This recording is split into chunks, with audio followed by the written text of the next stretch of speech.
Number second, आपको यहाँ पे 5 स्टेटमेंट्स दी गए हैं। आपको इन स्टेटमेंट के बेसिस पर आइडेंटिफाई करना है कि आरबीआई अपनी इनकम एक्चुअली किन सोर्सेज से अर्न करते हैं।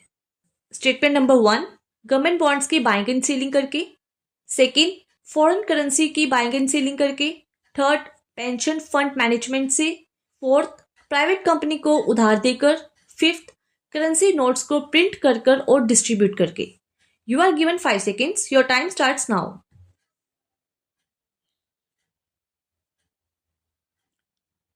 Right answer is first, second and fifth. Now let's understand these statements one by one. First option, buying and selling government bonds. RBI का सबसे इंपॉर्टेंट काम गवर्नमेंट बॉन्ड्स को open market operation में खरीदना और बेचना, ताकि मनी सप्लाई को रेगुलेट किया जा सके। अब आपका सवाल ये होगा कि किस सिचुएशन में आरबीआई बॉन्ड सेल करता है। देखो, जब भी सिस्टम में ज्यादा लिक्विडिटी हो जाती है, उस लिक्विडिटी को टाइट करने के लिए आरबीआई के द्वारा गवर्नमेंट बॉन्ड्स को सेल कर दिया जाता है। इस स्टेज पर आरबीआई का ऑब्जेक्टिव जो होता है पॉलिसी को कंट्रोल करना होता है, ना कि इसमें आरबीआई इंटरेस्ट अर्न करते हैं। अगर इसका उलट सिनारियो हम देखें, जब भी बाजार में पैसों की कमी हो जाती है और लिक्विडिटी टाइट हो जाती है, तब आरबीआई यहाँ पे इस सिचुएशन में गवर्नमेंट बॉन्ड्स को खरीदते हैं, जिससे वो सिस्टम में मनी को इंजेक्ट करते हैं। इससे बैंक के पास लिक्विडिटी बढ़ जाती है और क्रेडिट फ्लो इंप्रूव हो जाता है।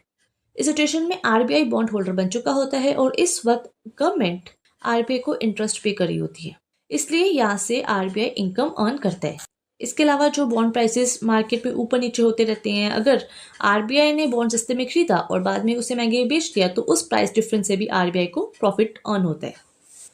Next option second, buying and selling foreign currency.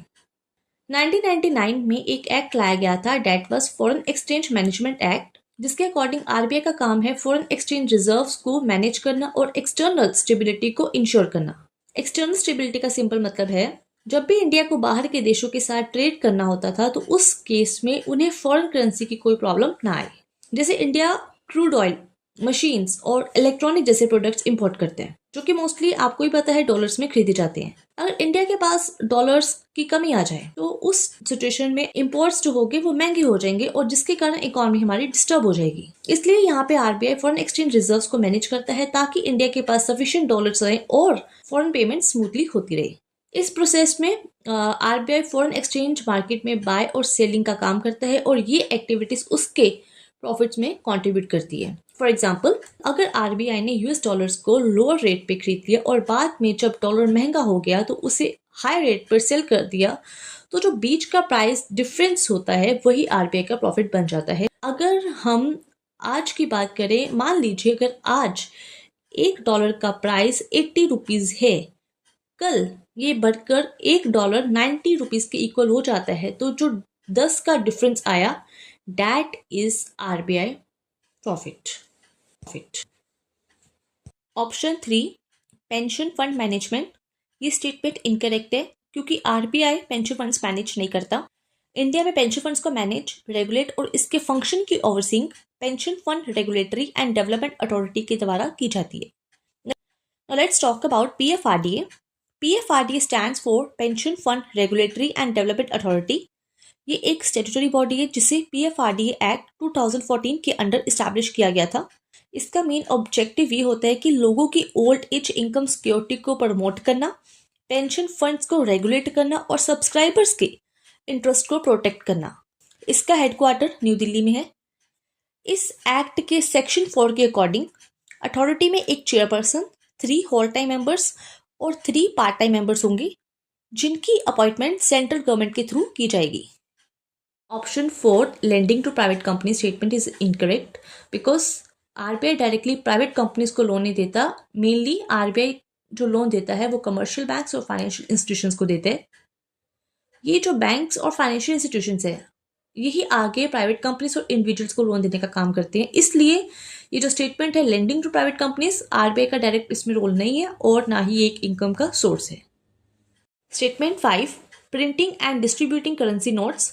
ये स्टेटमेंट करेक्ट है, क्योंकि आरबीआई एक्ट 1934 के अकॉर्डिंग इंडिया में करेंसी नोट्स इशू करने की जो अथॉरिटी दी गई है, सिर्फ और सिर्फ आरबीआई को दी गई है। इसका मतलब यह है कि नोट्स को प्रिंट करवाना हो या उन्हें सर्कुलेशन में लाना हो, तो दोनों का कंट्रोल किसके पास रहेगा? आरबीआई के पास रहेगा। Now let's understand very important concept, seigniorage. Seigniorage का मतलब क्या होता है? इसका मतलब यह है कि करेंसी की फेस वैल्यू और उसकी प्रोडक्शन कॉस्ट के बीच का डिफरेंस। जैसे अगर आरबीआई को 100 रुपये का नोट प्रिंट करने में सिर्फ 3 रुपये का खर्चा आता है, तो बाकी की 97 रुपये का जो डिफरेंस होगा वही सेनरिच इनकम होती है।